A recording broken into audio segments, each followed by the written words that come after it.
12 years since the Fukushima disaster, the devastated nuclear power plant has transformed into something that more resembles a water storage site.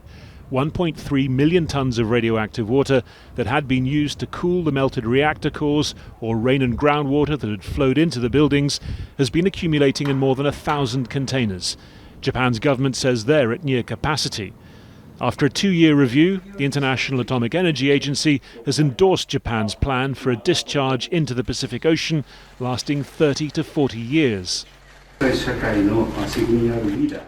a responsible leader of the international community, I have repeatedly stated that I will not allow a discharge that would have a harmful impact on human health and the environment of both Japan and the world.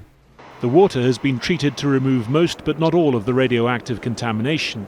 Tritium, a radioactive isotope of hydrogen, is still present, but in quantities the IAEA says would be within safe levels.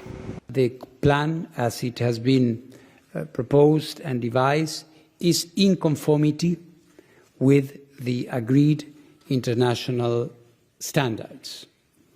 And its application, if the government decides to proceed with it, would have negligible impact on the environment. Nonetheless, Fukushima's fishing industry fears that a hard-won recovery since the disaster will be lost.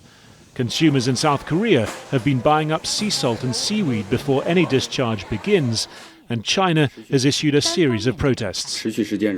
Japan should suspend the plan to release the water into the sea, carefully negotiate with the international community, and jointly explore a scientific, safe, transparent handling method, which is agreed by all parties. The IAEA says China and South Korea are among other countries that release wastewater containing radionuclides into the sea. But the environmental campaign group Greenpeace says Japan is taking the cheapest, not the safest option. The tsunami of March 2011 disabled Fukushima's cooling system within minutes, triggering meltdowns in 3 of its reactors. Its consequences are still far from resolved and are set to stretch decades on into the future. Harry Fawcett, Al Jazeera.